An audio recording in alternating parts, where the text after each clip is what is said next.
ని పరిశుద్ధులను ప్రియులను సంఘమైన మీ అందరికీ తండ్రైన దేవుని నుండి ప్రభువైన యేసుక్రీస్తు వారి నుండి కృపయు సమాధానమును అనుగ్రహింపబడాలని దేవుని వేడుకుంటున్నాను. ప్రియులారా, ప్రభు యొక్క కృపను బట్టి మరలా వెనస్డే బైబిల్ స్టడీలో మనం ఈ రీతిగా కలుసుకున్నటకు దేవుడిచ్చిన నడిపింపును బట్టి సంతోషిస్తూ ఈ దినము మనం హెబ్రీలకు రాసినటువంటి పత్రికలో ఉన్నటువంటి 8వ అధ్యాయంలో ఉన్నటువంటి వాక్యమును మనం ధ్యానించడానికి సిద్ధపడి ఉన్నాము. ప్రభు యొక్క నడిపింపును బట్టి కొద్ది వారముల నుంచి కొనసాగుతూ మనం హెబ్రీలకు రాసిన పత్రికలో 7వ అధ్యాయం వరకు ఉన్నటువంటి భాగం వరకు మనం నేర్చుకోవడం జరిగింది. ఈ పత్రికలో ఉన్నటువంటి ఉద్దేశము, ఇది రాయవలసిన పరిస్థితులు, రాస్తున్నప్పుడు ఏ విషయాలను ప్రధానముగా రాస్తున్నటువంటి సేవకుడు తెర మీదకి తీసుకొని వస్తూ వాటిని బలపరుస్తూ ఆత్మచేత అనేకమైన సంగతులను ఆనాడు ఉన్నటువంటి 2వ తరంగా చేర్చబడుతున్నటువంటి క్రైస్తవం యొక్క హృదయంలో స్థిరపరుస్తూ తీసుకొస్తున్న సారాంశమును మనము చాలా విషయాల ద్వారా నేర్చుకోవడం జరిగింది. ప్రియులారా, ఈ దినం కూడా 8వ అధ్యాయంలో ఉన్నటువంటి భాగం మనం ధ్యానించబోతున్నాం. ఈ అధ్యాయంలో మనం దేని గురించి చూడబోతున్నాము అంటే ప్రత్యేకంగా నిబంధనను గురించి మనం చూడబోతున్నాం అండి. ఈ పదం మనకు చాలా దూరం, ఎందుకంటే మనం అన్యులం, అన్య సంప్రదాయాల్లో నుండి యేసుక్రీస్తునందు రక్షణ ఉందని ఒకరోజు ప్రభు చేత ఆకర్షింపబడి మారు మనసును అందుకొని అన్య సంప్రదాయమైనటువంటి జీవితంను విసర్జించి ప్రభులో ఉన్న రక్షణను చేపట్టి ప్రభు యొక్క మార్గంలో మనం నడుచుటకు ఇక ముందుకు సాగుతున్నాం. ప్రియమైన వాళ్ళ, ఇప్పుడిప్పుడు తెలుసుకుంటున్నాం వీటిని. అందులో మనకు చాలా నూతనంగా అనిపించే పదం ఏమిటంటే నిబంధన అన్న పదం మనకు చాలా దూరం, కానీ ఇశ్రాయేలుకి ఇది చాలా దగ్గరండి. ఈరోజు 8వ అధ్యాయంలో ఉన్నటువంటి ఆ స్థిరమైన సారాంశం మనకు నేర్పించబోతుంది ఏంటంటే నిబంధన గురించి దేవుడు మాట్లాడబోతున్నాడు. ఎందుకనంటే 8వ అధ్యాయంలో ప్రభు ఏమన్నాడంటే, నేను ఇక కొత్త నిబంధన చేయబోతున్నాను. సరే, 8వ అధ్యాయం మధ్యలో ఆలోచిస్తున్నప్పుడు సడన్గా ఈ నిబంధన ప్రస్తావన ఎందుకు వచ్చింది అన్నట్టుగా మనకు ఉంటుంది. కానీ మొదటి నుంచి మళ్ళొక్కసారి గుర్తు చేసుకోవడానికి మనం ప్రయత్నం చేస్తే మనకు విషయం అర్థమైపోతుంది. ప్రియమైన వాళ్ళ, వాస్తవంగా చెప్పాలి అని అంటే ఈరోజు మనం మొరాలిటీకి, నైతికతకు చాలా దూరంగా బతుకుతున్నామండి. ఎవరు కూడా నేను ధర్మయుక్తంగా ప్రవర్తిస్తున్నానని అనుకోవడానికి ఇష్టపడనే సమాజంలో మనం ఉన్నాం. ఈరోజు ప్రభువుని నమ్ముకున్నాం కనుక ప్రభు మాటల చేత వారం వారము కొంత గద్దింపబడుతూ ఆయన ఆలోచనల చేత, ఆయన సేవకుల చేత, ఉపదేశముల చేత మనసుకు తెచ్చుకొని, అయ్యో ఇది నేను చేయకూడదు, ఇది నేను చేయడం వల్ల తప్పైంది, దీని విషయంలో నేను తప్పు చేసి దేవునికి ఎదుట అపరాధిగా నేను నిలబడ్డాను, నాకు క్షమాపణ కావాలని ఈరోజు మనం అడగలుగుతున్నాం. కానీ ఈ ప్రభు దగ్గరికి రాకముందు మనం మర్చిపోయింది ఏమిటంటే నైతికతను మనం మర్చిపోయాం. నైతికతను మర్చిపోవడం వల్ల ఏం జరుగుతుంది అంటే మనిషి పరిశుద్ధుడిగా బ్రతకాలన్నటువంటి అవగాహన లేకుండానే ఉంటాడు. ప్రియమైన వాళ్ళ, ఇంకా స్థిరంగా చెప్పాలంటే తన స్వభావాన్ని అనుసరించి ప్రవర్తిస్తాడు. కానీ ఈరోజు మనకు ఒక పరిశుద్ధత కావచ్చు, ప్రాయచిత్తం కావచ్చు, క్షమాపణ కావచ్చు, ఇవన్నీ చాలా దూరం అయిపోతున్నాయి మనిషికి తన జీవితంలో పదాలు. కానీ ఈ మూడింటిని మనం ముందు పెట్టుకున్నాం అనుకోండి, ఈ పత్రిక ఏం మాట్లాడుతుందో మనకు తెలిసిపోతుందండి. అటు పరిశుద్ధత కావచ్చు, ప్రాయచిత్తం కావచ్చు, క్షమాపణ కావచ్చు.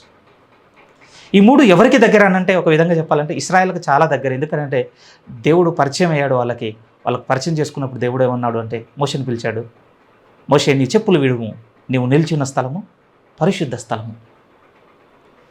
మోషేని దగ్గరికి రానిచ్చే విషయంలోనే అంత ప్రత్యేకతను కనపరిచిన దేవుడు ఆ తర్వాత మోషే గారితో మాట్లాడుతున్న తర్వాత ఆయన ఇచ్చినటువంటి నిబంధనలో స్థిరంగా ఇశ్రాయేల్ అందరితో మాట్లాడిన మాట ఏంటంటే, నేను పరిశుద్ధుడనైన దేవుడు కనుక నేను ఏర్పరచుకోబోతున్న జనాంగం అంతా పరిశుద్ధులుగా ఉండాలని ఇక నువ్వు వారికి ఈ మాటలన్నీ ఆజ్ఞాపించుము.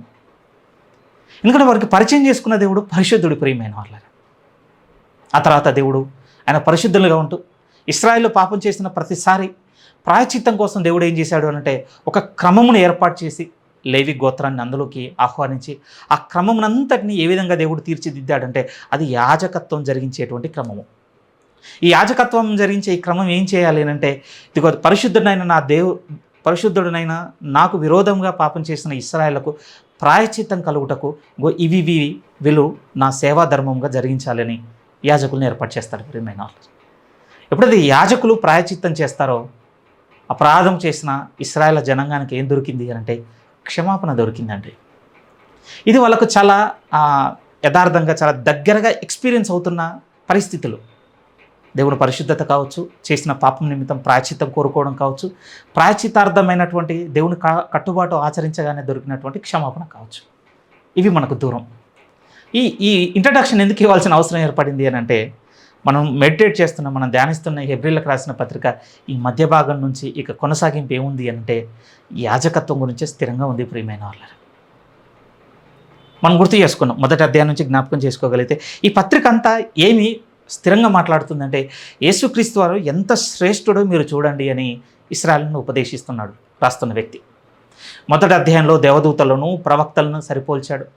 వారైతే సేవకులుగా ఉన్నారు, వారైతే అప్పుడప్పుడు వారి ద్వారా దేవుడు మాట్లాడాడు. కానీ ఈయన ఎవరు అంటే ఈయన సేవకుడు కాదు, ఈయన ప్రత్యక్షంగా కుమారుడై ఉన్నాడు. ఈయన ఇంకా దేవుని కుడి పార్శ్వమందు ఆసీనుడై ఉన్నాడు. అప్పుడప్పుడు మాట్లాడలేదు ఈ కుమారునితో. ఒక్కసారి దినములంతా ముందు దేవుడు తన కుమారుని ద్వారా మనందరితో మాట్లాడేశాడు. ఎంత శ్రేష్ఠుడో చూడండి కంపారిజన్. రెండో అధ్యాయం ముగింపు నుంచి మూడో అధ్యాయంలోనికి వెళ్ళిపోగానే మూడో అధ్యాయంలో స్థిరంగా ఇదిగో మోషే యెహోషువలు మీ యొద్దకు అపోస్తులుగా పంపబడ్డారు, దేవుని యొద్ద నుంచి నడిపించారు కదా మిమ్మల్ని. వారు ఏమన్నా సంపూర్తి చేశారంటే లేదు, ఇంకా వారు ఏ వాగ్దానమునైతే దేవుడు ఇస్తాడని పిలుపు పొందుకొని ఇశ్రాయేలు దగ్గరికి వచ్చారో ఆ విశ్రాంతి ఇంకా నిలిచి ఉన్నది. ఇప్పుడు ఆ విశ్రాంతి ఎవరిలో పరిపూర్ణమైంది అని అంటే ఇది యేసుక్రీస్తునందు. మోషే అహరోనుల కంటే యేసుక్రీస్తు ఎంత శ్రేష్ఠుడో చూడండి. ఆ తర్వాత 5వ అధ్యాయంలోనికి రాగానే ఎప్పుడు స్థిరంగా ఎత్తుకున్నాడు. ఇక అహరోను క్రమమును యాజకత్వం చూపిస్తూ ఇది మీరు చాలా అత్యధికంగా ఫీల్ అవుతున్నారు కదా, ఇక అహరోను కంటే మరీ గొప్ప ప్రధాన యాజకుడు ఇప్పుడు మనకున్నాడు. 2, 3, 4, 5 అధ్యాయాల వరకు సారాంశం ఇది ప్రేమైన వాళ్ళ. కానీ 6వ అధ్యాయంలో చిన్న గ్యాప్ అండి వాస్తవానికి. 6వ అధ్యాయంలో ఎవరితో సరిపోలుస్తున్న గొప్పవాడని చెప్పలేదు. కానీ 6వ అధ్యాయంలో ప్రస్తావన తీసుకొని వచ్చినటువంటి వ్యక్తి ఎవరు అని అంటే అబ్రహాంను ప్రస్తావన తీసుకొని వస్తాడండి. మళ్ళీ చాలా గ్యాప్ తర్వాత నేను మళ్ళీ రివైజ్ చేస్తున్నాను. చాప్టర్ 1 నుంచి చదువుకున్న తర్వాత మళ్ళీ 6వ అధ్యాయం నాకు మంచిగా అనిపించింది ప్రియమైన. ఈ బ్రిడ్జ్లో ఇది అర్థం చేసుకోవాలా. ఒకరోజు యేసుక్రీస్తు వారు ఆయన శరీరధారిగా ఉన్నప్పుడు ఇశ్రాయేలు మధ్య బోధిస్తున్నప్పుడు అనేకులు ఆయన వెంబడిస్తున్న క్రమంలో ఒక చిన్న ఆర్గ్యుమెంట్ వచ్చేసింది. మీరైతే మీ తండ్రి అపవాది సంబంధులు అనగానే చాలా అభ్యంతరపడ్డారండి యూదులు. అభ్యంతరపడిపోయి ప్రభు మీద చాలా కోపం తెచ్చుకున్నారు. ఆ కోపంలో వారి సంభాషణ ముందుకు వెళుతూ ఒక సంభాషణ తీసుకొని వచ్చి వాళ్ళు ఏమన్నారంటే నువ్వేమన్నా మా అబ్రహాము కంటే గొప్పవాడవా? యోహాను సువార్త 8వ అధ్యాయంలో ఆ మాట ఒక్కసారి మనం మనసుకు తెచ్చుకొని ఇక్కడికి వద్దాం. యోహాను సువార్త 8వ అధ్యాయం మీరు చూడగలిగితే 53వ వాక్యము. 53వ వాక్యంలో మన తండ్రి అయిన అబ్రహాము చనిపోయాను కదా, నీవతని కంటే గొప్పవాడవా? ప్రవక్తలను చనిపోయేరి, నిన్ను నీవెవడవని చెప్పుకొనుచున్నావని ఆయన అడిగిరి. ఒక విధంగా తిరస్కారం అండి, రిజెక్షన్ ఏంటి అని అంటే ఈయన ఏం గొప్పవాడు? అసలు మేము మా మూల పితరుడిగా చెప్పుకుంటున్నా మా అబ్రహాం కంటే నువ్వు గొప్పవాడవా? ఓకే, ప్రభు ఆ రోజు ఆయన ఇచ్చిన వివరణలు నేను అబ్రహాం కంటే ముందున్నవాడను అనగానే వారు గ్రహించలేదు ప్రియమైన వాళ్ళు. సేమ్ అదే కాన్సెప్ట్ మళ్ళీ వచ్చినట్టుగా ఉందండి. మళ్ళీ ఆ మూలపితరుడుగా అబ్రహాంను ఆశ్రయించి ఆ అబ్రహాం ద్వారా వచ్చిన ధర్మశాస్త్రమును మళ్ళీ అదే పొగడలోకి వెళ్ళిపోతున్నారు. అప్పుడు మళ్ళీ ఈయన తీసుకొని రాస్తున్నటువంటి ప్రస్తావన అంటే మళ్ళీ అబ్రహాం గారి పరిచయం తీసుకొని మీ అందరికైతే మెల్కీసెదెకు గుర్తున్నాడు ఆదికాండమును బట్టి. ఆ ఆదికాండంలో ఉన్న మెల్కీసెదెకు ఈ అబ్రహాం కంటే గొప్పవాడు. కానీ ఫైనల్గా చెప్పిన ట్రూత్ ఏంటంటే ఈ మెల్కీసెదెకు కంటే ఇప్పుడు యేసుక్రీస్తు గొప్పవాడు.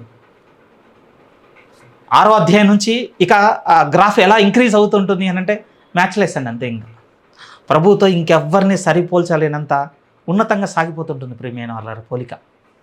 వాస్తవంగా మీతో చెప్పాలి అని అంటే కొంచెం భారమైనవి కూడా అండి. 7వ అధ్యాయం నుంచి 10వ అధ్యాయం 18వ వాక్యం వరకు ఒకే కాన్సెప్ట్ అండి. మనకు అధ్యాయాలుగా విడగొట్టారు కనుక విడగొట్టి చెప్పాల్సి వస్తుంది. కానీ 7వ అధ్యాయం 1వ వాక్యం నుంచి 10వ అధ్యాయం 18వ వాక్యం వరకు ఒకే కాన్సెప్ట్. ఆ కాన్సెప్ట్లో ఏం కనపడుతుందంటే యాజకత్వము, యాజకుడు, నిబంధన, లేకపోతే యాజకత్వము, నిబంధన, అర్పణ. ఈ కాన్సెప్టే ఈ విషయాలని పరిగణలోకి తీసుకొని రాసుకుంటూ వస్తుంటాడు రచయిత. మనకు 6వ అధ్యాయం నుంచి 7వ అధ్యాయానికి ఎందుకు ఈ కనెక్షన్ వచ్చింది అంటే అబ్రహాం గారిని ప్రస్తావన తీసుకొచ్చి అబ్రహాము కంటే మెల్కీసెదెకు గొప్పవాడుగా ఉన్నాడు. ఎందుకంటే 10వ వంతు తీసుకొచ్చి మెల్కీసెదెకే ఈయన అప్పగించాడు. మెల్కీసెదెకు నుంచి ఆశీర్వచనం పొందుకున్నాడు. మీరు చూడండి మెల్కీసెదెకు ఎంత గొప్పవాడు అబ్రహాం కంటే. కానీ 7వ అధ్యాయం ద్వితీయార్థంలో రాస్తున్నప్పుడు ఏం చేశాడు అని అంటే అసలు ఈ మెల్కీసెదెకు కంటే యేసుక్రీస్తు ఇంకా గొప్పవాడు.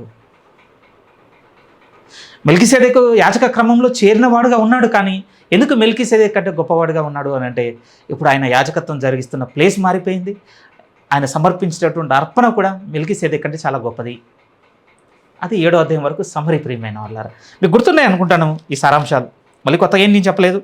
మనకు చదువుతున్న ప్రతి అధ్యాయంలో కనపడుతున్నటువంటి ప్రధానమైనటువంటి వివరణ ఏమిటంటే మనము నమ్మిన యేసుక్రీస్తు వారు చాలా గొప్పవాడు, శ్రేష్ఠుడు, ఆయన శ్రేష్ఠుడు. ఈ విషయాలన్నీ చెప్పుకుంటూ వచ్చిన తర్వాత ఇక 8వ అధ్యాయంలోనికి తీసుకుని వెళుతూ ఇప్పుడు కంపేర్ చేయబోతుంది ఏంటో అని అంటే ఇక నిబంధన ప్రస్తావన తీసుకొచ్చాడు ప్రియమైన వాళ్ళారా. అదే మనం చూస్తున్నాం. సరే, 8వ అధ్యాయం మొదటి నుంచి నేను చదువుతున్నాను, తొందరగానే ముగించేస్తాను ఈ భాగాన్ని. ఎందుకంటే ఇందులో 9వ అధ్యాయం చాలా కీ, 9 తర్వాత 10వ అధ్యాయం ఇంకా చాలా కీ. అవి చాలా డెప్త్గా మనకు అర్థం కావాల్సినవి. ఈరోజు పరిచయమే నిబంధనను గురించి. ఈరోజు మనం దీంట్లో పెద్దగా అభ్యంతరపడి అర్థం కానంత లోతుగా ఉండే విషయాలు ఏమి ఉండవు, సరళంగా మనకు అర్థమైపోతుంది. జస్ట్ ప్లెయిన్గా ఉన్నది మనం చదివేద్దాం. 8వ అధ్యాయంలో ఉన్న భాగం మీరు చూడండి. మొదటి నుంచి మేము వివరించుచున్న సంగతులలో సారాంశం ఏదనగా, ఆల్మోస్ట్ మీతో ఇంతసేపు ఇచ్చినటువంటి వివరణ అనుకోండి, అదంతా సారాంశమే. యేసుక్రీస్తు గొప్పవాడు అనేది సారాంశం. సారాంశం ఏమిదనగా, మనకు అట్టి ప్రధాన యాజకుడు ఒకడున్నాడు. ఆయన పరిశుద్ధాలయమునకు అనగా మనుష్యుడు కాక ప్రభువే స్థాపించిన నిజమైన గుడారమునకు పరిచారకుడై ఉండి పరలోకమందు మహామహుని సింహాసనమునకు కుడిపార్శ్వమున ఆసీనుడాయను. ఇక్కడ చూడండి, ఇక్కడ కీవర్డ్ ఏంటంటే మనకు అట్టి ప్రధాన యాజకుడు ఒకడున్నాడు. ఎట్టి ప్రధాన యాజకుడు కావాలి మనకి? ఎట్టి ప్రధాన యాజకుడు కావాలి. మళ్ళీ మనవలే అపవిత్రతలు ఉండి, మనవలే అపరాధములు చేస్తూ, మనవలే బలహీనతలు కలిగి, మనవలే చేసిన అపరాధముల నిమిత్తమైన క్షమాపణ కొరకు ఎదురు చూసేటువంటి వ్యక్తి ఇప్పుడు మనకు అవసరం లేదు. ఎందుకంటే అటువాడు మనల్ని విడిపించలేడు కదా. ఎవడు మనల్ని విడిపించగలడు, ఎవడు మనల్ని బలవంతుల్ని చేయగలడంటే మన వంటి అంటే కష్టమైన పరిస్థితులను ఎదుర్కొంటున్నవాడే మనకేం సహాయం చేయగలడు చెప్పండి?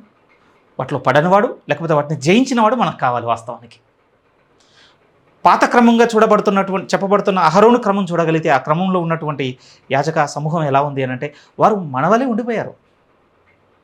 కాకపోతే ఒక మెట్టు ఏముంది అని అంటే మన నిమిత్తము దేవుడిచ్చిన సేవా ధర్మమును బట్టి అర్పణలు అర్పించగలిగేటువంటి క్రమంలో చేరిన భాగం కనపడుతుంది తప్ప వారేమి వారి యొక్క విలువల పరంగా లేకపోతే వారిలో ఉన్నటువంటి పవిత్రత పరంగా శ్రేష్ఠులుగా ఏమీ లేరు.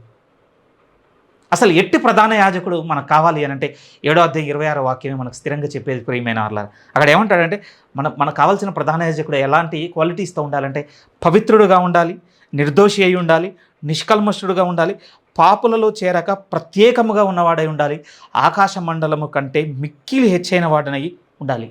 అట్టివాడు మనకు తగినవాడు. అట్టివారు ఎవరిలో లేరంటే అహరోను క్రమంలో ఏ ఒక్కరూ లేరు. అసలు ఈయన చెప్పాలనుకున్న ప్రధానమైన విషయం అది. కానీ 8వ అధ్యాయం మొదటి వాక్యానికి వచ్చేసరికి ఇప్పుడు మనకు అట్టి ప్రధాన యాజకుడు ఉన్నారు.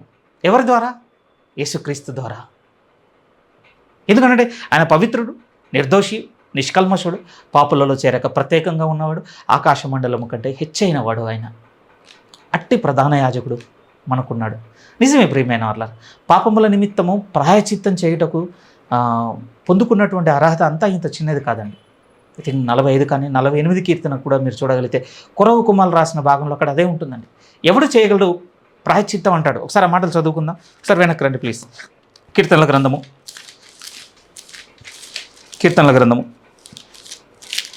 రైట్ 49వ అధ్యాయం 6 ముందు చూద్దాం. ఎందుకంటే ఈ సమకాలీన టైంలో మనకి ఇది అవసరం. ఈ కాంటెంపరీ టైం అంటాం కదా, మనకు అవసరం. ఎందుకంటే మణి వెనుక పరిగెడుతున్నటువంటి పరిస్థితులు ఇప్పుడు కళ్ళ ముందు ఉన్నది. ధనాపేక్షలు అవుతాడన్నాడు కదా అంత్య దినములలో దేవుడు. కానీ 6లో తమ ఆస్తియే ప్రాపకమని నమ్మి తమ ధన విస్తారతను బట్టి పౌడుకుని వారికి నేనేలా భయపడవలను. ఎందుకు ఈ మాట చెప్పవలసిన అవసరం వచ్చిందంటే కింద వెంటనే అంటాడు, ఈ ఆస్తిని బట్టి మనం ఎప్పటికీ చేసుకోలేని ఒకటి ఉన్నది. ఏమిటంటే మనం చేసిన అపరాధముల నిమిత్తం ప్రాయచిత్తం మనం ఎంత వెల చెల్లించినా దొరకదు. అదే కిందికి వచ్చేసరికి ఆయన ఎవడును ఏ విధము చేతనైనను తన సహోదరుని విమోచింపలేడు. వాడు కుళ్ళు చూడక నిత్యము బ్రతుకున్నట్లు వాని నిమిత్తము దేవుని సన్నిధిని ప్రాయచిత్తం చేయగలవాడు ఎవడునూ లేడు. వారి ప్రాణ విమోచన ధనము బహు గొప్పది, అది ఎన్నటికి తీరక అట్లుండవలసినది. అందుకోసమే కదా ప్రభు అన్నాడు, నేను విమోచన క్రయధనముగా వచ్చి ఉన్నాను.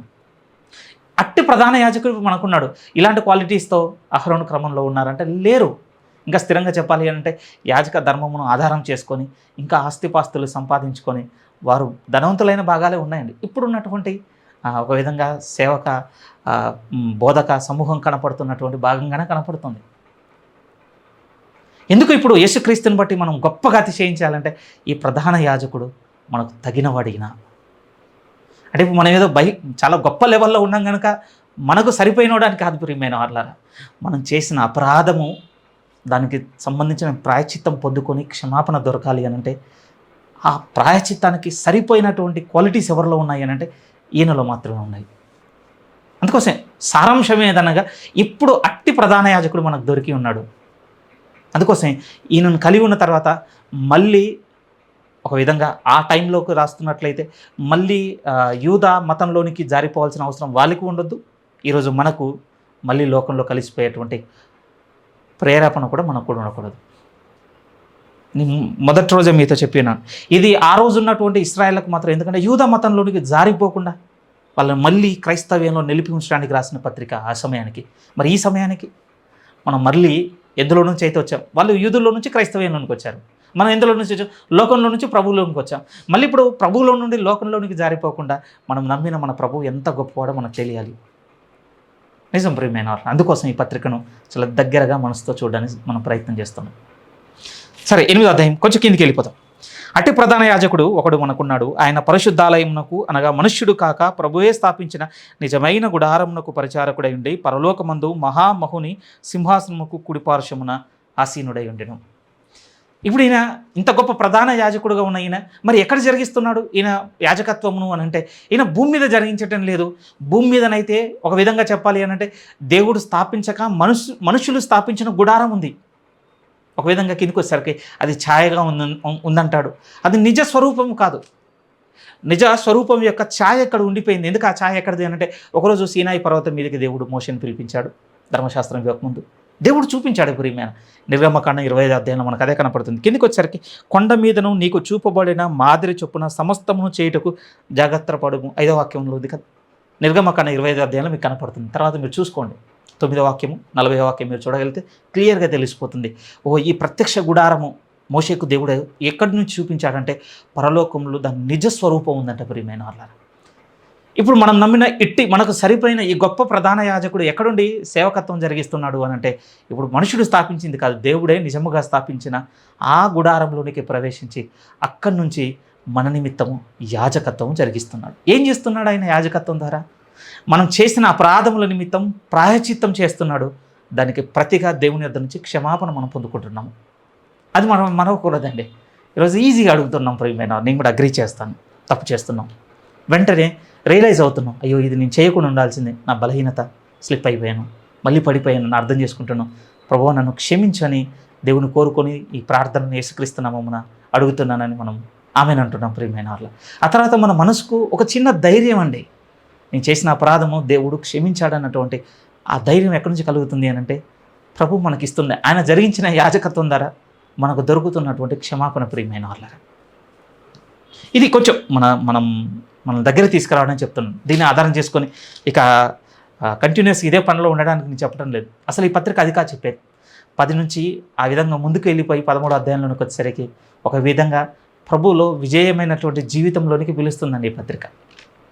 10వ అధ్యాయంలో స్థిరంగా వస్తుంది మనకు. అక్కడ మనం ప్రవేశించాలి ఆయన సన్నిధానం కొని.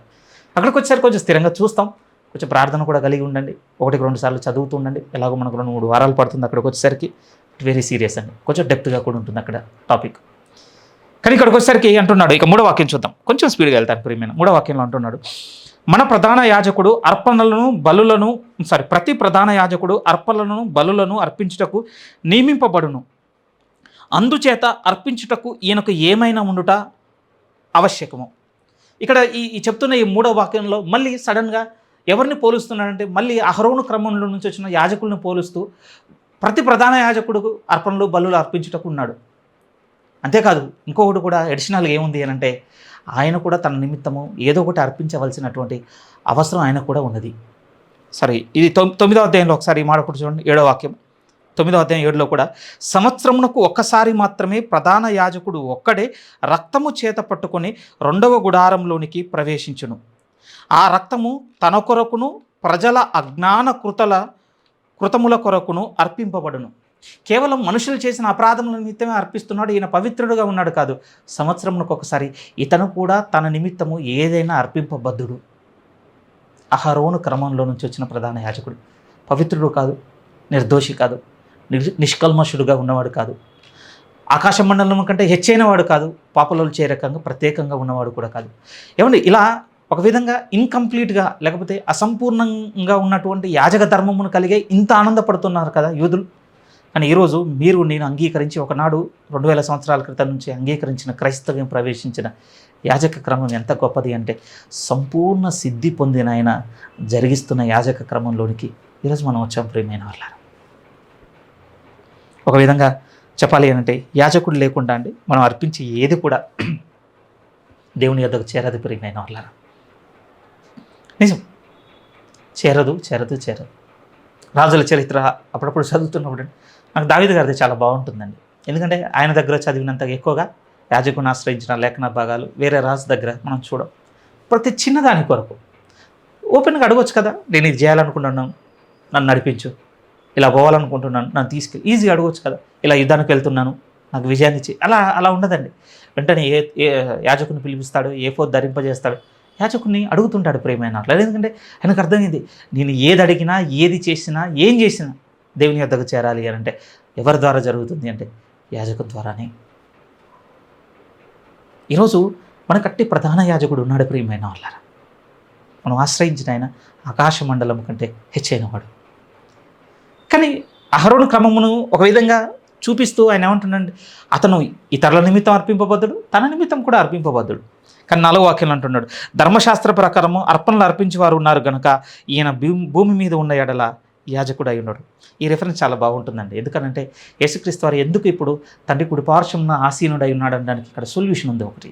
ఒక కారణం ఏముందో తెలుసా? మనందరి నిమిత్తం యాజకత్వం జరిగించేటప్పుడు ఇప్పుడు ఆయన పరలోకమందు ఉన్నాడు.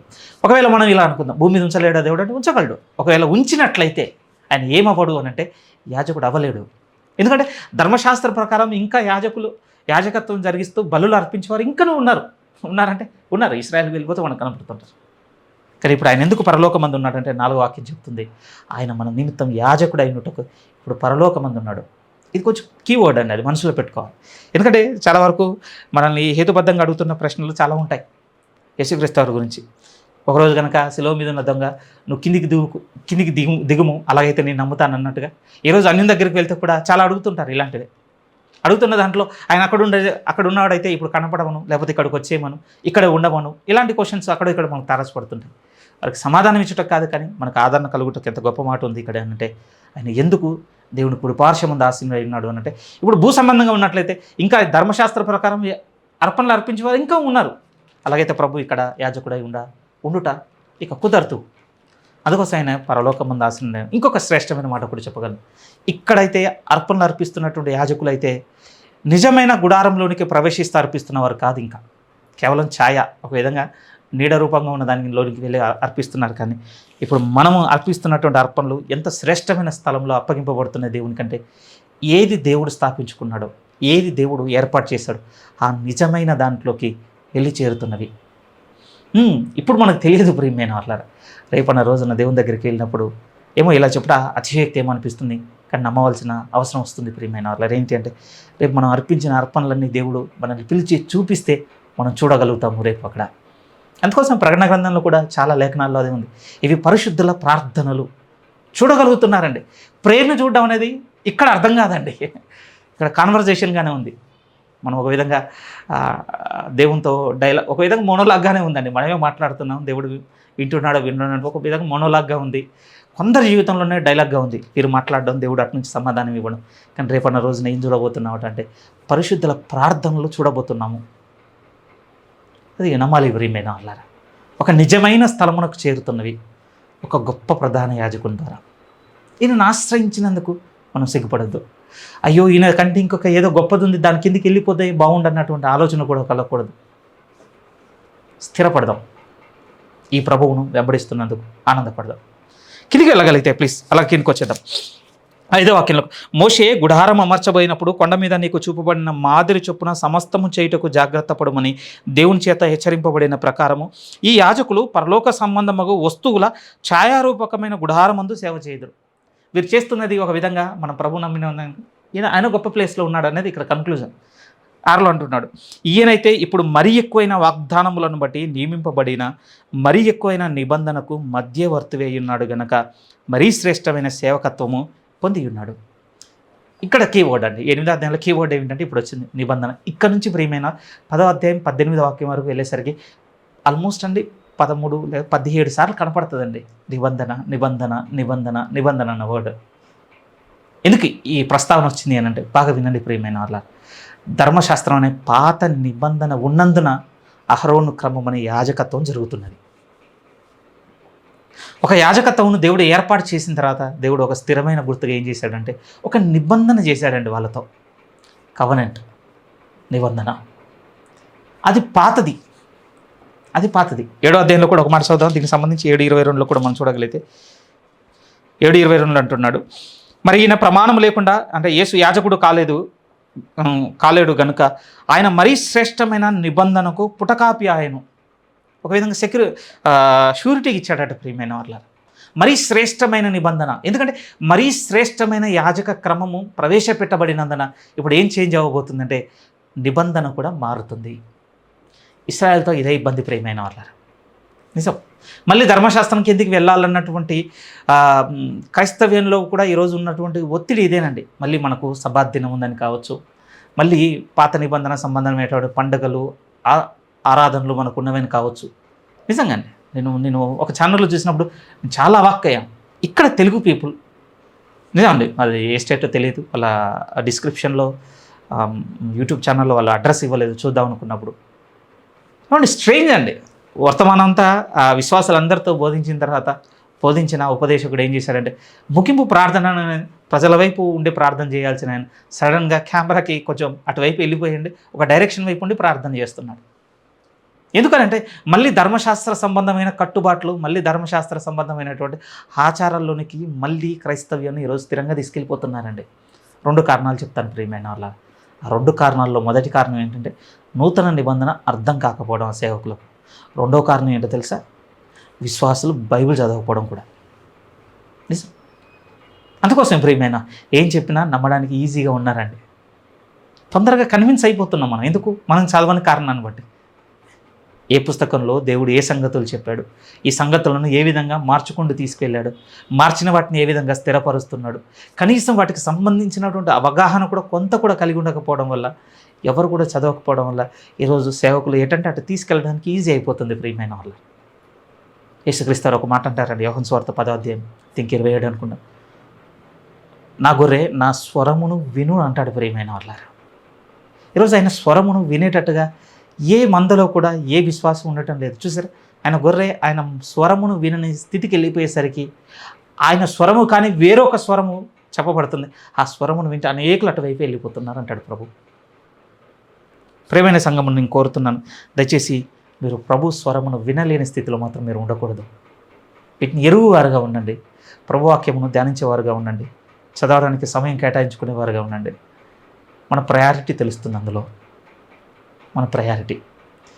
8వ అధ్యాయము మనం చూడబోతున్నటువంటి ఈ లేఖనంలో జరగబోతుంది ఏంటంటే ఇక ఆయన స్థిరపరిచిన యాజక క్రమమును బట్టి దేవుడు కూడా ఏం చేయబోతున్నాడంటే మరలా ఒక నూతన నిబంధన చేయబోతున్నాడు. ఈ నిబంధన పాత నిబంధన వంటిది కాదనేది ఈయన చెప్పబడుతున్నాడు. ఎందుకు వచ్చింది ఈ నిబంధన అంటే ఒకటి చెప్పొచ్చు, యాజక క్రమం మారింది కనుక నిబంధన మారిపోయింది, అంతే. ఇంకో రీజన్ ఏం లేదు. ఎందుకు మనం కిందికి వచ్చేసరికి అంటే పాత నిబంధన ఇచ్చింది కూడా దేవుడే కదా, మరి దాన్ని తీసేసి మళ్ళీ కొత్తది ఇస్తున్నాడంటే ఇప్పుడు అది తప్పు అంటావా? మరి ఆ తప్పు అయితే దేవుడు తప్పుడు చేసినట్టేనా? ఆర్గ్యుమెంట్ కిందికి వచ్చేసరికి అదే చెప్తుంటాడు. 7వ వాక్యం మీరు చూడగలిగితే, ఏలైనగా ఆ మొదటి నిబంధన లోపము లేనిదైతే 2వ దానికి అవకాశం ఉండనేరదు. ఇది కొంచెం ట్రికీగా అంటే కొంచెం కష్టంగా రాయబడిందండి ఈ లేఖనం. ఇక్కడ రాస్తున్నటువంటి ఈ సేవకుడు మొదటి నిబంధన లోపంతో ఉందంటున్నాడా లేదంటున్నాడా అని చెప్పడం కష్టం. ఒక చిన్న కండిషన్ యాడ్ చేశాడు ప్రియమైన, లోపము లేనిదైతే. కండిషన్లోనైతే ఉందండి, కానీ దీన్ని కొంచెం మనం అవగాహన చేసుకోవడానికి కొన్ని లేఖనాలు చూద్దాం. దీన్ని ఒక్కదాన్ని ఎలాబరేట్ చేస్తానండి. ఒకసారి చూడండి, యాకోబు పత్రిక 1వ అధ్యాయంలోనికి మీరు వస్తే ఒక మాట దేవుని గురించి చెప్పబడుతూ ఏమనుందో మీరు చూడాలి. ముందుగా ఈ వాక్యాన్ని యాకోబు పత్రిక 1వ అధ్యాయము 17వ లేఖనం. ఈరోజు కొంచెం మీకు ఇన్ఫర్మేటివ్గా ఉండొచ్చు, అంటే సమాచారయుక్తంగానే ఉండొచ్చు ఈరోజు ఈ వర్తమానం, కానీ ఇది కొంత అవసరం. 1వ అధ్యాయం 17 మీరు చూడండి. శ్రేష్టమైన ప్రతి ఈవియు సంపూర్ణమైన ప్రతి వరమును పరసంబంధమైనదై జ్యోతిర్మయుడగు తండ్రి యొద్ద నుండి వచ్చును. ఆయన యొద్ద నుండి ఒక విధంగా చెప్పాలి అంటే లోపం కలిగింది, లేకపోతే ఇలాంటిది రాలేదని చెప్పబడుతుందండి ఈ లేఖనం. ఒకవేళ దేవుని దగ్గర నుంచి ఒకటి వచ్చిందంటే ఎలా వస్తుందంటే శ్రేష్టమైనదే వస్తుంది. మరి ధర్మశాస్త్రం కూడా దేవుని యొద్ద నుంచి వచ్చింది కదా. మరి ధర్మశాస్త్రము లోపం కలిగిందని అందామా? ఎన్ని మాటలు ఉంటాయి చూడండి మనం ఇబ్బంది పెట్టడానికి. గల్తీలకు రాసిన పత్రిక ఒకసారి ఈ మాట కూడా మీరు చూడాలి. గల్తీలకు రాసిన పత్రిక 3వ అధ్యాయం. చాలా ఉన్నాయి, కొన్ని చూద్దాం. ఇవే ప్రాబ్లం అనమాట. మళ్ళీ ధర్మశాస్త్రం కిందికి ఈరోజు క్రైస్తవ్యమును నడిపించడానికి కొంతమంది ధర్మశాస్త్రమును పాత నిబంధన ఆచారాలు పాటించాలన్నటువంటి ఆర్గ్యుమెంట్లో ఉన్నటువంటి సేవకులు నడిపించే మాటలు చాలా ఉంటాయి. అందులో కొన్ని చూద్దాం. 3వ అధ్యాయం 21 చూడండి. 21 అంటున్నాడు, ధర్మశాస్త్రము దేవుని వాగ్దానములకు విరోధమైనదా? అట్లనరాదు. జీవింపచేయు శక్తిగల ధర్మశాస్త్రము ఇయ్యబడి ఉన్నందున అంటే ఇయ్యబడి ఉన్న ఎడల వాస్తవముగా నీతి ధర్మశాస్త్రం మూలముగానే కలుగును. కానీ ఇక్కడ కూడా చెబుతూ అట్లనే రాదని అంటున్నాడండి పౌలు గారు కూడా. ఒక విధంగా ఏదో దేవుని వాగ్దానములకు ఏమైనా విరోధమైందా? శ్రేష్టమైన ప్రతివ్యూ సంపూర్ణమైన ప్రతి వరమును పరసంబంధమైనదై దేవుని యొద్ద నుంచి వచ్చును. అందులో కూడా అదే మాట్లాడుతున్నారు. రోమిలకు రాసిన పత్రిక 7వ అధ్యాయం. ఇది కూడా ఒక్కసారి మీరు చూడండి. 7వ అధ్యాయం రోమిలకు రాసిన పత్రిక 7వ అధ్యాయం 12వ వాక్యాన్ని కూడా మనం ఒకసారి చదవడానికి చూడగలిగితే, రోమిలకు రాసిన పత్రిక 7వ అధ్యాయం 12. కాబట్టి దేర్ఫోర్ ధర్మశాస్త్రము పరిశుద్ధమైనది, ఆజ్ఞ కూడా పరిశుద్ధమైనది, నీతి గలది, ఉత్తమమైనదినై ఉన్నది. దాంట్లో ఏం లేదని చెప్పబడుతుంది కదా. మరి ఎందుకు చేంజ్ చేస్తున్నాడు దేవుడు? ఫస్ట్ అది గుర్తుపెట్టుకోవాలి.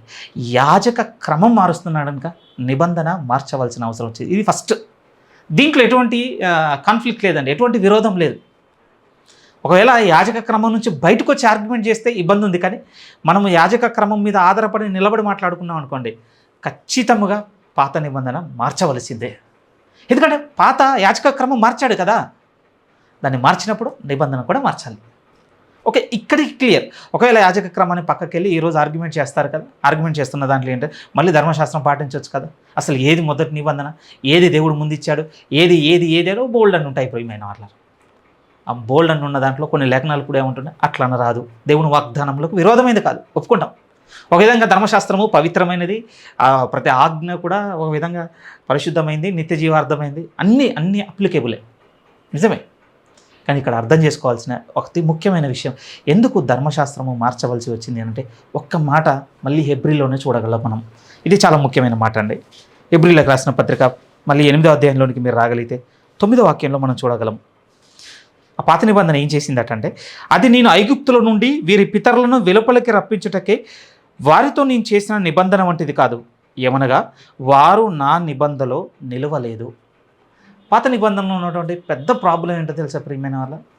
డిసొబీడియన్స్ అండి, అవిధేయత. ఆ నిబంధనకున్న చాలా పెద్ద ప్రాబ్లం అదే.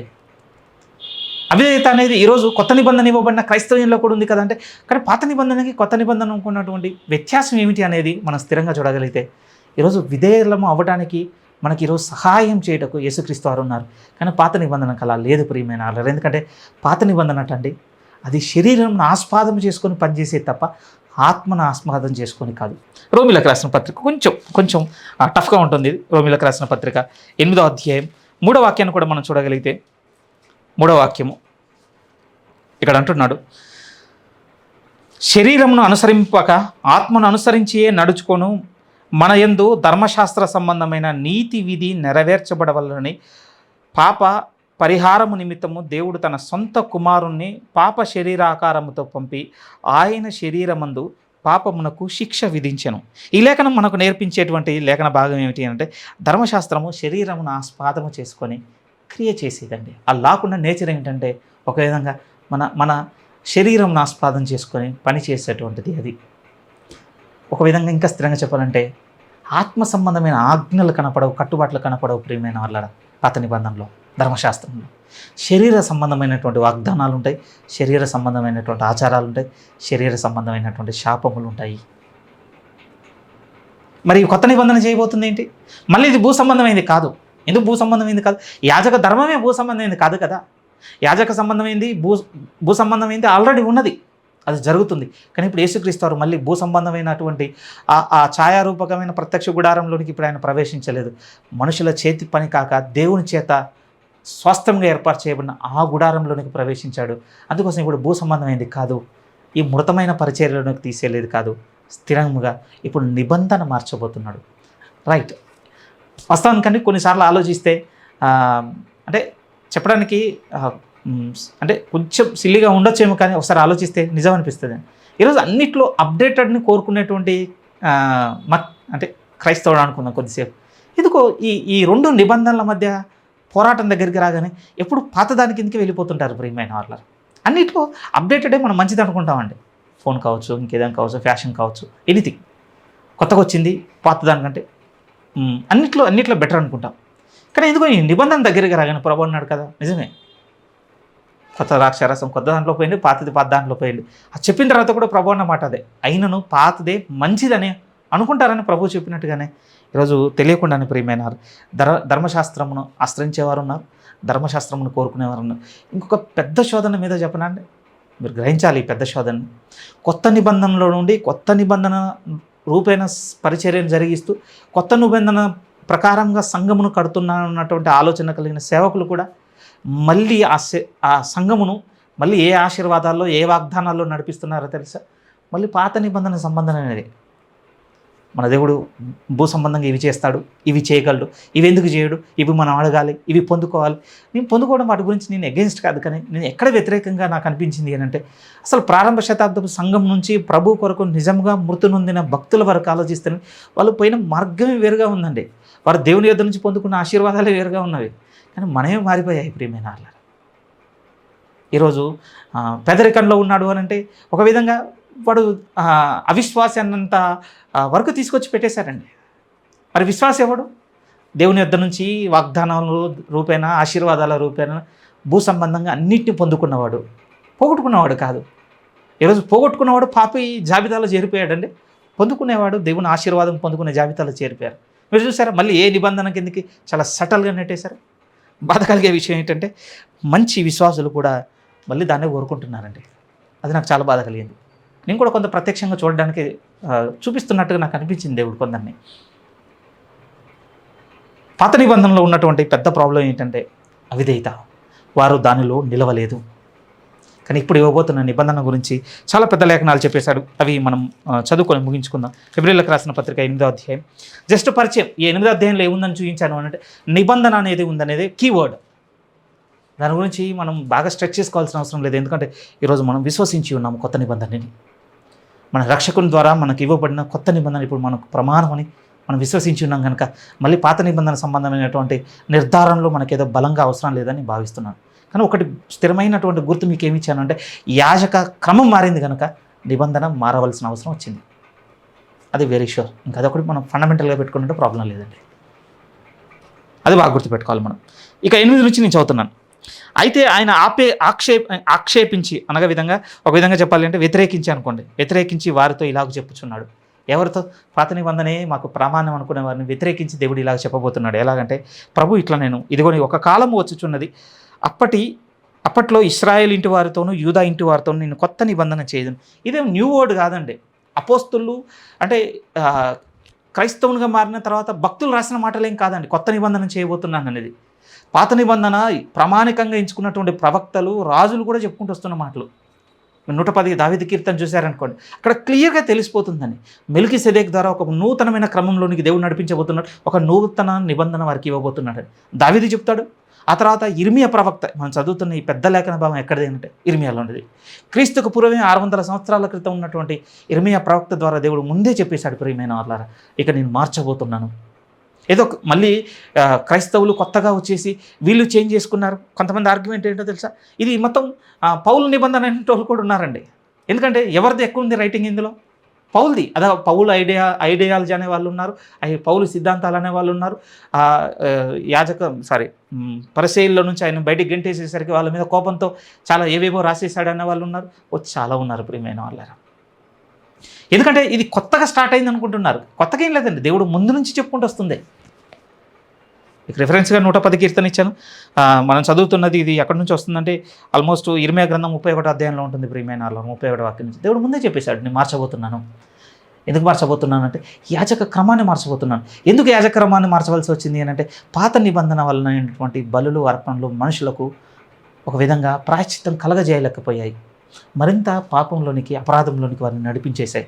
రోమపత్రిక 7 అదే అంటాడండి, అందరినీ పాపంలో బంధించి ఉంచాను ధర్మశాస్త్రం ఆధారం చేసుకొని.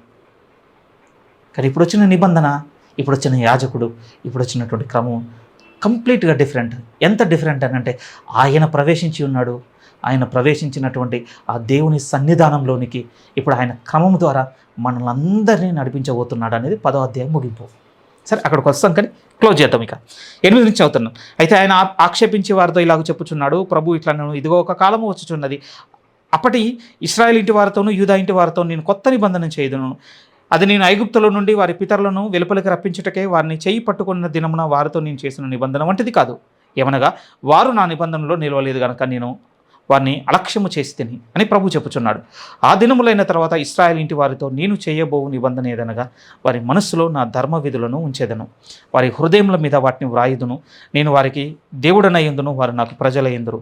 వారిలో ఎవడును ప్రభువును తెలుసుకొనుడని తన పట్టణస్థునికైనను తన సహోదరునికైనను ఉపదేశము చేయడు. వారిలో చిన్నలు మొదలుకొని పెద్దల వరకు అందరూ నన్ను తెలుసుకుందరు.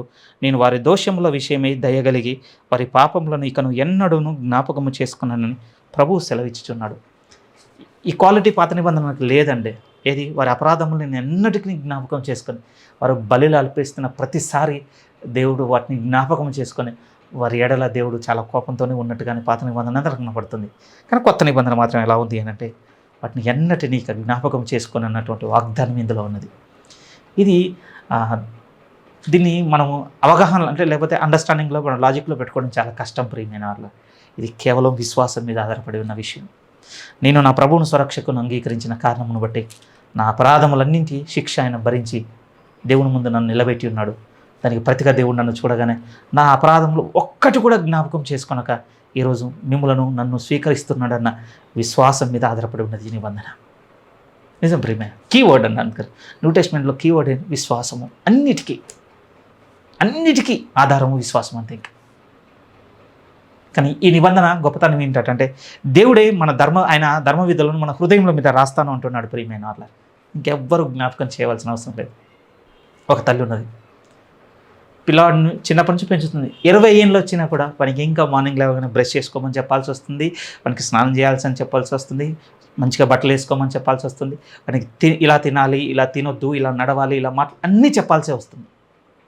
కానీ సడన్గా ఏమైందో తెలియదు. ఒకరోజు వాడే మార్నింగ్ లేచాడు, వాడే బ్రష్ చేసుకున్నాడు, వాడే చక్కగా స్నానం చేశాడు, వాడే మంచిగా బట్టలు వేసుకున్నాడు, బ్రేక్ఫాస్ట్ పెట్టగానే నీట్గా తిన్నాడు, అన్నీ నీట్గా చేసుకుంటూ వెళ్ళిపోతున్నాడు అనుకోండి. ఈ 2 స్టేజ్లో ఏది తల్లికి ఇష్టం?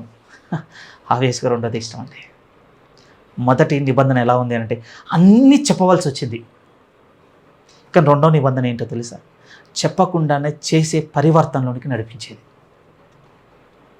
అంత తేడా ఉంది ప్రియమైన వారు. మనం నడిస్తే తెలుస్తుందండి. ఎలాగో ఎక్స్పీరియన్స్ అవుతున్నాం కదా, నెమ్మదిగా మనకు కలుగుతున్నటువంటి ఆలోచన ఏంటంటే, ఇంకెంతకాలం ఎవరో నన్ను కొన్ని చెప్తేనే ఇవి చేయాలి, ఇవి చేయొద్దు, నేను వీటిని అసహించుకోవాలి, లోకాన్ని అనుసరించకూడదు, ధనాన్ని ప్రేమించకూడదు, ఇంతసేపు ఇంకా ఎవరో చెప్తే ఎందుకు నడవాలి? ఒకరోజు చిన్న విషయాల పట్ల పరివర్తన. ఆ చిన్నగా మనకేం తెలుస్తుంది? నేను మనకోవాలి నా ప్రభు కోసం, ఇవి నేను చేయకుండా ఉండాలి. అదే దేవుడు నా ధర్మ విధులను వారి హృదయముల మీద నేను రాసేదను. ఇక ఎవడో చెప్పవలసిన అవసరం రాదట ఈ నిబంధన అనుసరించినట్లయితే. చాలా నూతనమైంది ప్రియమైన వాళ్ళ, అర్థం చేసుకోవాల్సింది. సౌదం 10వ అధ్యాయానికి వెళ్ళే వరకు వెళ్తే మనకి ఇంకా కొంచెం అవగాహన ఎక్కువగా పెరుగుతుంది. కన్క్లూజన్ 13వ వాక్యం చూడండి. ఇక 13. కానీ ఇందులో మనకు గొప్ప ప్రామిస్, మనకు ఒక మంచి వాగ్దానము, శ్రేష్టమైన వాగ్దానం ఏమిటి అంటే, ఇక దేవుడట మన పాపములను ఇక ఎన్నటికి జ్ఞాపకం చేసుకోను అంటున్నాడు. దేవుడికి స్తోత్రం అండి. ఈ మాటను బట్టి దేవునికి స్తోత్రం అంతే. 13. ఆయన కొత్త నిబంధనాన్ని చెప్పుట చేత మొదటిది పాతదిగా చేసి ఉన్నాడు. ఏది పాతగిలి ఊడిగిపోవునో అది అదృశ్యమగుటకు సిద్ధముగా ఉన్నది, నివర్తనమగుటకు.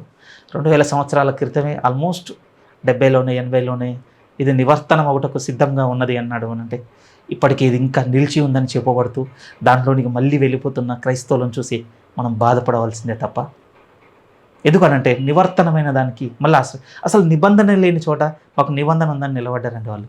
చాలా బాధాకరం ప్రియమైన వాళ్ళు. వాస్తవంగా చెప్పాలంటే ఇప్పుడు అక్కడ నిబంధన లేదు, అదృశ్యమైపోయింది. అది ఎందుకు అదృశ్యమైంది అంటే దానికంటే శ్రేష్టమైనది వచ్చింది. ఆ శ్రేష్టమైన దాన్ని నమ్ముకొని ఉన్నందుకు మనం ఆనందపడదాం ప్రియమైన వాళ్ళ. మరి ఈ నిబంధన మనకేం నేర్పిస్తుంది? ఏం నేర్పిస్తుంది అంటే ఆయన ప్రధాన యాజకుడిగా ఉండే ఇప్పుడు మనల్ని అందరినీ యాజకులుగా చేసి ఉన్నాడు. మనము కొన్ని చెయ్య తగదు. ఈ నిబంధన మనకు నేర్పించేది ఏంటంటే ఇక మనం కొన్ని చెయ్య తగదు. అవే దేవుడు ప్రతి వాక్యం ద్వారాను, సంఘం ద్వారాను, పరిశుద్ధ సేవకుల ద్వారాను మనందరితో మాట్లాడుతున్నాడు. ఆ మాట్లాడుతున్న దాంట్లో ఏంటంటే మనం చెయ్య తగనివి చెబుతున్నాడు. అవి చేయదు ప్రియమైన వాళ్ళారా. ఇంతకాలము మనము నిర్లక్ష్య పెట్టి వాటిని మనము విసర్జించి వాటిని చేసిన వాటిని బట్టి నా దగ్గర ఒకే ఒక మాట ఉంది, క్షమించమని దేవుణ్ణి అడుగుతుంది. కానీ ఇప్పటి నుంచి ఒక నిర్ణయం కావాలి. ఆ నిర్ణయంలో ఉన్నది ఏంటంటే ఇక నేను నిజముగా యాజకునిగా చేయబడి ఉన్నానన్న ఆలోచనతో ఇక నేను ప్రభువులో సాగుతాను. చివరి రిఫరెన్స్ అండి, పేతురు గారు రాసిన మొదటి పత్రిక 2వ అధ్యాయం. ఒక్క మాట చదువుతున్నాను ఈ సమయంలో. పేతురు గారు రాసిన మొదటి పత్రిక 2వ అధ్యాయము 4వ వాక్యం నుంచి 4-5 వాక్యాలు. మనుషుల చేత విసర్జింపబడినను దేవుని దృష్టికి ఏర్పరచబడినదియు అమూల్యమైన సజీవమైన రాయగు ప్రభువునొద్దకు వచ్చిన వారై యేసుక్రీస్తు ద్వారా దేవునికి అనుకూలములకు ఆత్మ సంబంధమైన బలులు అర్పించుటకు పరిశుద్ధ యాజకులుగా ఉండునట్లు మీరును సజీవమైన రాళ్ల వలె ఉండి ఆత్మ సంబంధమైన మందిరముగా కట్టబడుచున్నారు. ఇందులో ఉన్న కీవర్డ్ ఏంటంటే దేవునికి అనుకూలమైన ఆత్మ సంబంధమైన బలులు అర్పిస్తున్నాం. మన మాట ద్వారా, మన చూపు ద్వారా, మన క్రియల ద్వారా, మన దినం జరిగించిన అన్నింటి ద్వారా, మన పని ద్వారా, మన యోచనల ద్వారా, వీటన్నింటి ద్వారా ఈరోజు దేవునికి అనుకూలమైన అర్పణలు అందుకుంటున్నాడు ప్రియమైన వాళ్ళారు. 110 కీర్తనలో కూడా అంటే పరిశుద్ధాలంకృతులై అరుణోదయ గర్భంలో నుంచి ఉదయించు మంచు వలె వారందరూ నీ సన్నిధికి వచ్చారన్నటువంటి మెల్కిసెదెకు క్రమం గురించి చెప్తున్నప్పుడు ఆ ఫ్రేజ్ అక్కడ ఉంటుందండి. మన పిలుపు ఉంది ప్రియమైన వాళ్ళారు. అందులో దయచేసి మనం పరిశుద్ధులుగా ఉండాలన్న నిర్ణయంలో ఇంకా స్థిరంగా ముందుకు సాగుదాం. ఇట్టి ప్రధాన యాజకుడు మనకున్నందుకు దేవుని ఎంతగానో స్తుతిద్దాం ప్రియమైన వాళ్ళారు. తల నుంచినట్లయితే ప్రార్థన చేసుకుందాం. అంతకుముందుగా వచ్చేవారం 9వ అధ్యాయం కొంచెం 1-4 సార్లు చదువుకున్నాను. కొంచెం టఫ్గా ఉంటుంది, ఎందుకంటే ప్రత్యక్ష గుడారంలో ఉన్నటువంటి వస్తువులు వాటికి ఇప్పుడున్న అంటే దేవుడు నూతన నిబంధనలు వాటిని ఏ విధంగా చేంజ్ చేశాడు అన్నటువంటి ఒక పెద్ద లిస్ట్ ఉంటుందండి. ఆ లిస్ట్ కొంచెం మనకు అర్థం కావాలి అంటే మీకు ఓపుకుంటే నిర్గమకాండ 25 నుంచి ప్రొసీడింగ్ 32 వరకు చదవండి. ఆ తర్వాత హెబ్రీ 9 చదవండి. అట్లీస్ట్ ఆ పదాలకు ఎక్స్పోజ్ అయ్యి ఉండండి. మనకు వచ్చే వారం కొత్తగా ఉండదు ఆ మాటలన్నీ.